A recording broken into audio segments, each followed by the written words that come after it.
Hi, I'm Sam Robinson from the PP&L committee. We're putting together a video. It's called Take Your Legislator Out to Lunch from Invite to Visit. I'm going to be joined by 3 other panelists that are going to go over the other areas.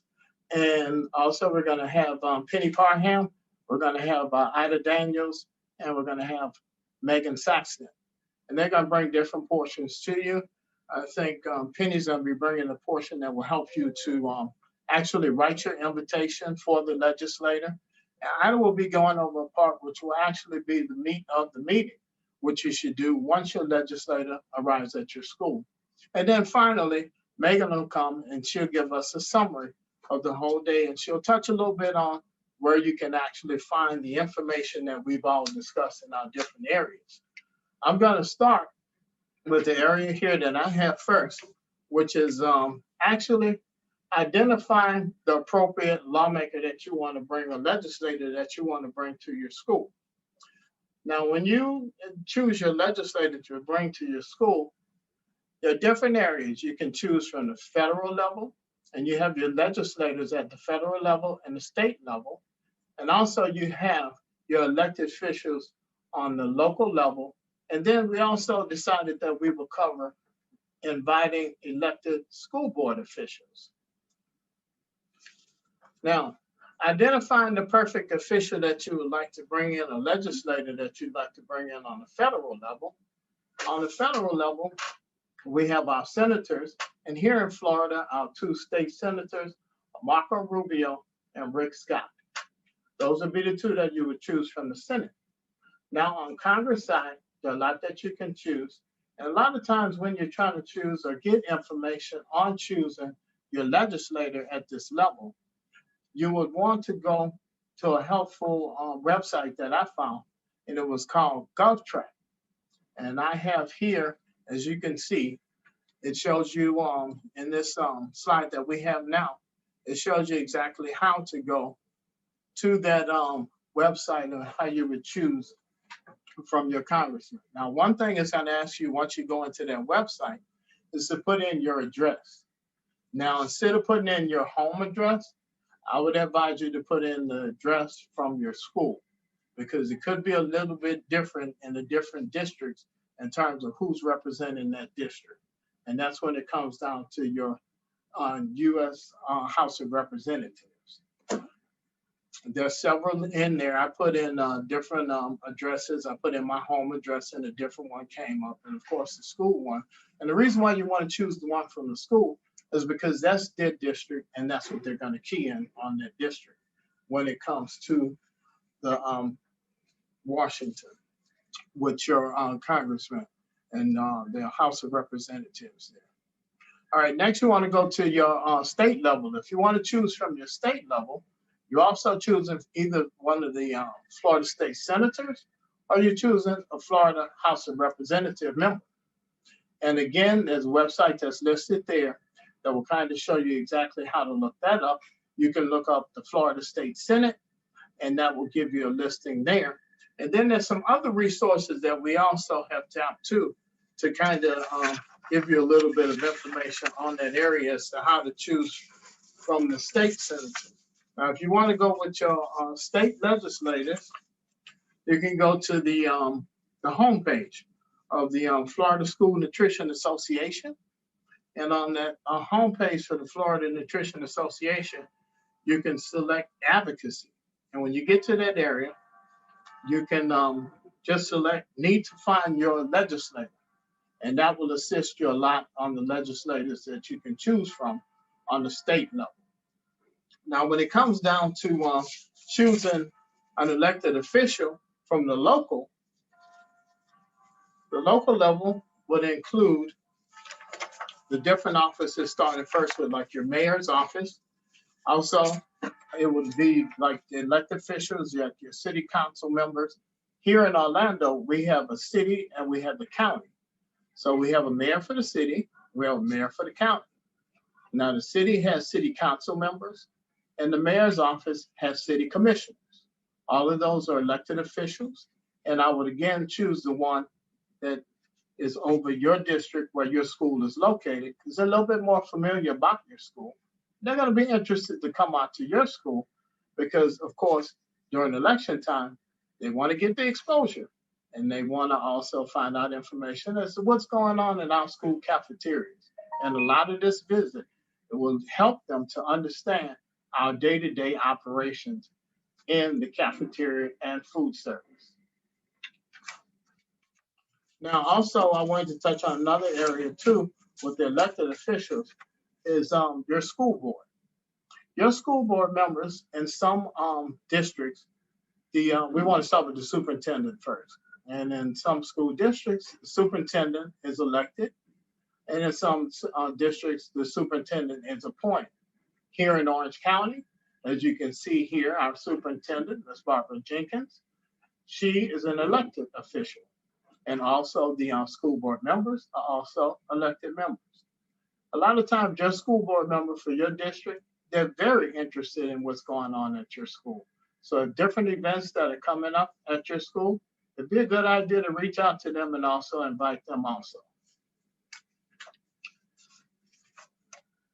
Next, we did mention about the homepage and the advocacy of the homepage, selecting that, which will go back to help you with choosing your legislators at the state level for here for Florida. When is the best time of the year to actually try and reach out to elected officials. I had an opportunity to talk to someone that worked in the Florida State Senate, and they gave me a real good idea as to their schedule in comparison to our school schedule. And the start of the school year, between the very beginning of the school year and December, is about the best time for you to select them, because you remember they will go into session and they won't be available. And at this time, we were asking them to actually pay visits to the school, but because of the times that we're living in with the pandemic, the good time for them to for you to actually invite them to the school could be through Zoom.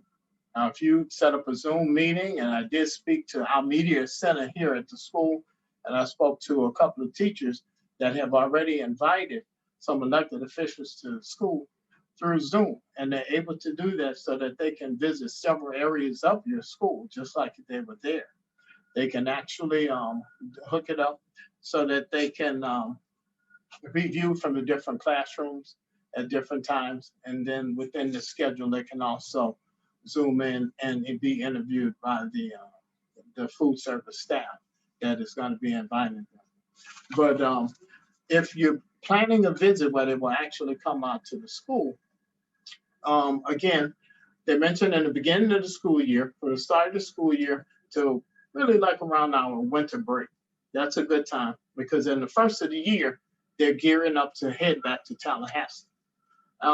In the latter part of the year, also you can, they mentioned that between April and around the end of the school year. So they mentioned probably around spring break, after spring break and the close of the year. That will be a good time if they have to come out to the school. And another thing you can do too is you can go to the your local legislator's office, or contact the local legislator's office, and they'll provide you with a schedule to give you the open dates and the months that's best for you to actually try and schedule that visit. So next, the main thing that you want to do once you've identified who you're going to bring in, the dates you're going to bring them in, now you need to get approval. Now that approval, you would have to seek that on different levels. Now here, when I've invited legislators to my school campus, we started first with the approval from the district office, from the Food and Nutritional Service District Office. That would be approval from your director. And that approval, you would first start with your immediate supervisor, of course, have him on board or her on board, and then seek the approval from the office. Once you hit your approval from your district office, next you want to seek approval from the school. And that, of course, will come from your school principal. It's very important that the school principal knows, because he has to gain approval from the area superintendent. And a lot of times, especially like in Orange County, principals answer directly to the area superintendent, because you don't want to surprise your principal and he finds out that you have a legislator coming to his school and he's not aware of it.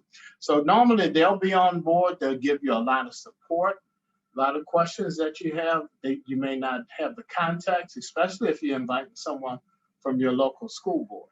But I'm sure your principal would have a lot of contacts and a lot of information on how you can contact them and what time would be best to contact them. Before I leave that section, there's one final thing that I wanted to mention. Some invitations that you extend, especially when it's your local elected officials, you may want to consider having media at your school for that event when that local elected legislator or elected official comes to your school. Now, that will be a great opportunity for them because remember, they're elected and they're always trying to get votes. But if you decide to take that route and invite the media, you're going to have approval for that too. So include that in each one of the levels that you're seeking approval from, be it your district office, also your principal, and the superintendent needs to be aware that media will be involved in the visit for that legislator for that particular day. So don't forget to get approval in all of those areas. And then finally, once you've identified your legislator, you've also selected the appropriate date and you gain approval for that visit. Then you're all set and ready to go to the next process. Now, before we talk about the next process, which is going to be brought to us by Penny Parham, which is Food and Nutrition Service Director for Dade County, Miami, we want to just look at a couple of helpful hints that I've included here at the bottom. And it's right below the picture that you can see that I hosted a visit at my school, and that's Mr. Thomas Self. And Thomas Self, he runs the local office for Marco Rubio here in Orlando. So a lot of times if you're not able to secure a visit from that legislator, they'll make sure that someone is there to represent them from their office. And the representation from someone in their office is just as important as a legislator coming to your school. Because as we bring legislators in, a lot of times we may discuss our position paper and a lot of areas that we would like to see changes or bills being made or passed as into law someday. And you get you an opportunity and they can hear this from food service workers. So that's why we bring a lot of people in to these visits from the state level and from the federal level. The helpful hints that are mentioned at the bottom is a listing of the websites that were used to gather the information during this section. Thank you, and I'm going to turn it over now to Penny. Thank you, Sam. I'm Penny Parham. I'm the Food and Nutrition Director in Miami-Dade County Schools, and I'm going to talk about preparing and issuing the invitation. When you're preparing your invitation, you want to make sure that you hit a few important points. You want to state the purpose, you want to include all important details, and you want to outline the role of what the legislator will be doing when they're visiting. When you state the purpose in your invitation, you want to use phrases like, we will be celebrating. We're going to be celebrating our district school breakfast program, or we're presenting information about our school nutrition program, or maybe you're dedicating a new school garden or something new in the cafeteria, or unveiling a new cafeteria redesign, or maybe we're meeting with students, school nutrition staff, and parents. You want to state what the purpose is so the legislator knows why it's going to be very important for them to attend. When you also in the letter, you want to make sure that you include the role of what you'll be asking the legislator to do. Will you be asking them to present a certificate of appreciation or an award to someone? Are you asking with them to meet with you and your school nutrition professionals or staff and students? Will you be inviting them to have lunch with the students in the cafeteria, or to dedicate a new garden, we already mentioned, or something new in your program, or maybe to launch National School Breakfast Week or National School Lunch Week, or another campaign that you might be having in your district. Be sure to include all the details very concisely when you prepare your invitation. You want to, if you want to kind of allude to the number of constituents that are at the school. Oh, we have lots of parents, students, and teachers that are part of your constituency. You might want to include the number of meals that your school serves or your school district. Be sure to include the day and the date of the event and the exact time of day, 11 a.m. to 12 noon or 8 a.m. to 9 a.m. You want to have your school name, address, and the event location, cafeteria, maybe the auditorium, or if it's in another location, and the number of students enrolled and any notable details about the school. If it's your A+ magnet school or there's something really great that happened there, put that in there too. Be sure to include your contact name and your title and the audience that will also be present. Will there be parents there? Will there be school board members there? Are you inviting the press or maybe a group of students or your superintendent? When you get ready to write it, you want to draft it, you want to write your invitation, you want to review it, you might want to write it again, and be sure to proofread it, have somebody else proofread it, and then double check your details. Is your letter informative? In one page, did you convey all the information that you wanted to in your invitation? You want to be concise. Don't go longer than one page and really try to fit things in the most concise way possible. You know how busy everybody is, and you just want to get your information right up front. You want to be accurate. Double check all names, addresses, numbers, dates. Be sure you get the exact right address. We know how many things and many different places there are. It's easy to have a mistake. So don't let that happen. Always be very formal and professional. When you're preparing a correspondence or an invitation, look for the correct way to address a school board member or an elected official, honorable representative, whatever the correct format for their role, for their position. And be communicative. Share the invitation with the school principal or other staff on your district that you've worked on getting arranging to have this visit so that everyone sees that the invitation has been issued and it has all the details there. Here's a sample letter. This is made up. There is no U.S. representative that this is going to. It was just a sample letter that, that just wanted to highlight what the sample invitation looks like, where it has the purpose. On behalf of Miami-Dade Schools, we're inviting our legislator to help us kick off our 2021 School Breakfast Week. And the kickoff event is to promote our breakfast that we offer to all our students in every school. What role we would love to have our legislator be there to meet and greet the school staff and to talk with nutrition professionals from their legislative district to launch the celebration. And then the details. The event is Tuesday, March 2nd at Benjamin Franklin Middle School, an A-rated magnet school in the heart of your legislative district. This gives a little more, cachet to the place and the purpose of having the legislator invited. And then also includes that the superintendent, our board chair, and representatives from the PTA will also be present. And then leave the contact information. Please call me I put my cell phone number. It's not always cell phone. It could be another, whoever is supposed to be contacted in the district. And just make sure that you include that. And then a signature. I didn't sign this, but this is a sample letter to a made up legislator. So as you get ready, I'm going to introduce Ida Daniels, who's going to talk to you about once the legislator's there and they've arrived for their visit. Thanks, Penny. Hi, I am Ida Daniels from Hamilton County, and now I will talk to you about what to do when you want to meet your legislator and representatives and senators. First, you have to think about the arrival. Upon the arrival to your district, please make sure you follow your district's protocol. If you're not sure about your protocols, please contact your administrative offices so they can make sure that you have the up-to-date procedures. And since you're the person that is inviting your representatives to your school or your site, please make sure you're outside ready to greet them, because that makes it more personable and gives them a feeling of comfort knowing that you are there. And during your visit, you first want to make sure that you introduce them to your administration. To do that, you have to make sure, first of all, you check your administration schedule for today to make sure they're available and they have a few minutes to meet your senators and representatives on campus. Then if you have opportunity, your administration may want to go with you as you walk to the cafeteria to give your representatives an insight on what happens in the cafeteria throughout the day, during the prep time, and how you and your staff work to get the most healthy, appealing meals ready for your students before they come into the cafeteria.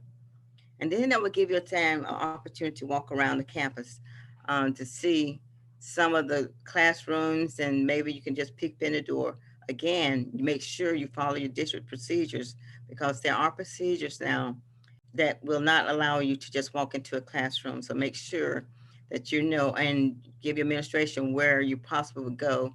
So in the instance that you're going to classroom, the teacher and the students are ready to welcome you.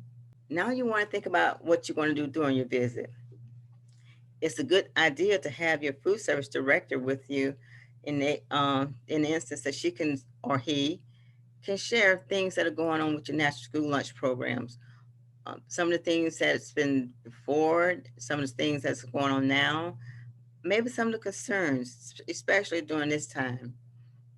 You don't want to give too much information. You want to make that conversation too long. You keep it short and sweet, because usually your visitors will not have a whole lot of time, and since their time is short, you want to make sure you give them opportunity to hear exactly what you want them to know, but you don't want to overburden them. And it'd be a good idea if the same information that you're speaking of, you have some kind of handout or the information written so you can share with them. Then again, visit the cafeteria while the students are there. That'll give your representatives the opportunity to go up to some of your students, sit down, and really have time to talk to them and just see what they think of the legislators. Do they know anything about the things that are going on in the political world? And just give a frank talk about, let them have a little time, just talk to them. Just no questions, pre-questions, just a real honest conversation. And again, you want to walk around the campus. Maybe you can talk to your student government advisor, and she'll have your student government president and officers walk with you, and they may have things that they're studying in student government. They've been wanting to find out, and I give them a good opportunity during that walk to just ask the legislator, "Hey, what do you think about this, and what do you think about that?" And you'll be amazed how they would just want to just share things, because they are human. They have kids. They all have been in your shoes. They've gone through schools, so it's a good idea to give them opportunity to talk. Now, we've had opportunity to have people come in and visit. As you see on your left, we've had our local representative aide, Dan Hartley, visit us with Tiffany Criswell, who is our school support person, and we had a career fair, and he was glad to come out. If you give them enough notice in advance, they were glad to come out and visit. While they're there, capture the moment, take pictures, ask if you can have a video, go live on Facebook, Twitter, Instagram, whatever you want, because there's not only sharing the media with your audience, but he would like to share, or they would like to share with their audience and give backup and feedback. They will use that later in their media when they're trying to promote or saying things up, sharing their visit to your district. Again, make sure you involve your student government, because this is important to them as well. And it'll make your legislative or your representatives more apt to come back again to visit. And just this moment, you don't have to worry about calling them. They will call you, because that moment was memorable and it was exciting. You can also share while they're there how COVID has impacted your and that's the thing for your director.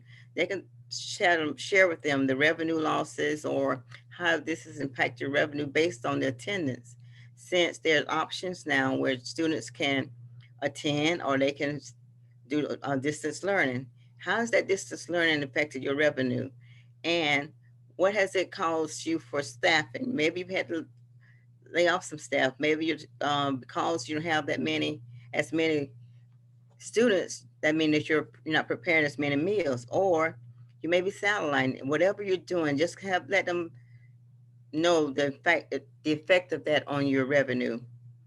And maybe sometimes, in some instances, there has been cafeterias that had to shut down completely, basically because you may have one staff person that was positive, and in that case, everybody has to shut down. I mean, everybody's gone on quarantine, and you either shut the cafeteria down and you bring in another staff, or you shut it completely, and those students have to be fed from a neighboring school if possible. There's a lot of fear of contracting COVID out there, and we want to make sure that they understand that although we're working through it and we've been on the front line, we want to make sure that everybody understand that this is serious, but we're here to make sure our students are served, because we know the meals that we have and serve for them daily are the only meals they may get throughout the day. And now I'm going to pass it over to Megan, who will give a follow-up on what it means to what you need to do to follow up after the visit. Thank you, Ida. I'm Megan Sexton with Pasco County Schools. I'm a finance specialist with the Food and Nutrition Services Department. So I'm going to talk about following up after you have a meeting or a school visit with your legislator. So after they visit you or you have a meeting with them, it's important to send a follow-up letter thanking them and reiterating the information that you talked about your program. You can either send this via mail or by email. If you are emailing them, it's a good idea to CC their aide or assistant, which is likely the person who helped you set up the meeting in the first place. Include statistics or a fact sheet about your district with your letter. Also include the FSNA position paper if there's anything going on or something that you discussed that's relevant legislative issues that are going on at the time. You can also include links to videos, photos, or other resources, things that you would like to share with them. If you're actually mailing the letter, it's important to address it properly. The outside of the envelope for all legislators should always be addressed to the Honorable and then their full name. You either address it to the United States Senate, the Florida Senate, the United States House of Representatives, or the Florida House. You can find their addresses through their websites, through the Senate or the House of Representative websites, or we can find them through the FSNA website. We'll send you a link to that later on in the presentation. And then you want to address it to Dear Senator or Dear Representative. It's important to put the appropriate title when you're addressing the letter. In the body of the letter, it's important to take the time to thank them for taking the time out of their busy schedule to visit your school or to meet with you. If you can, share some kind of anecdote about something that you took from the meeting or something that happened while they were on your site. Did they make a comment to a student that the student, really made an impression on them, or maybe lifted the spirits of your staff? This will help them relate to you and to your program. If there's any relevant legislative issues that you may have discussed, make sure to summarize those. And most importantly, be concise. Remember, the legislators are very busy, so keep the letter brief while still covering all the important topics that you may have discussed while you were with them. Now, if you're sending an email, you can send attachments. If you're sending a letter, you'll need to print things out and include them, and maybe even print out some links. But if you took photos or videos on the site, legislators always love this. They can use those in some of their publicity information. So you can include 1 or 2 really good photos of the legislator interacting with the students or even participating in meal service. If there's a video, it's a good idea to upload it to YouTube and include a link because it's likely too big to send in the actual message itself. A fact sheet is a good thing to include. FSNA provides fact sheets for both your district and the state. You can also create your own, which I'll show you how to do in just a moment. If there's relevant issues being presented in bills for the House or the Senate for this year, then likely FSNA has discussed this in their position paper, and it's something you probably discussed with your legislator while they were there on your site or while you were meeting with them. So it's a good idea to include a copy of the position paper with your letter or your email following up with them. They'll keep this for the remainder of the session and reference it if anything comes up that they need to vote on an issue. So here's an example of a fact sheet. If you want to include some interesting facts about your district itself, things that FSNA might not have access to, like the fact that you serve 9 million half pints of milk that's enough to fill an Olympic-sized swimming pool, or that you serve over 141,000 pounds of fresh apples each year. Sometimes quirky little facts like that are relatable to the legislators, and they enjoy seeing things like that, in addition to the raw statistics that tell you what's going on in your district, how many children receive free or reduced lunch, how many meals that you served. Sometimes fun added facts help them relate to what's going on in your school district. So for this one, what I did was I took a Microsoft Word document, I created a table with 3 columns and 5 rows, and I just added the information into it. It's very simple. It doesn't even have to be pretty and colorful like this one, but you can easily do this yourself and put that information in there. So one thing that's important to remember is all of the information that we've discussed today all pertains to pre or post COVID visits. Everything is a little different right now with the pandemic, and you might have some restrictions trying to get a visit from a legislator.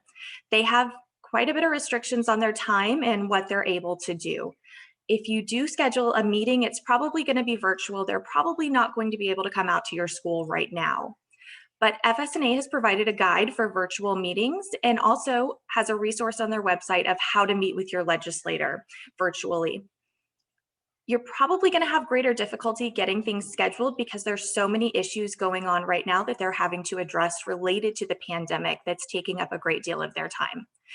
But don't be discouraged. You are the most important thing to them. You are their constituents. So they are going to make time as soon as it's possible to meet with you and to address the issues that you have and to see what's going on in their areas. So in summary, when you're going to meet with a legislator, the first thing you have to do is determine who your legislators are. You have to obtain permission to invite them onto campus, send them an invite, plan an event or activity for their visit, plan talking points to bring up during the visit. Most importantly, have an awesome visit. Send them a follow-up message, thank you message, and then you've done it. So we've put together a great list of online resources for you to use.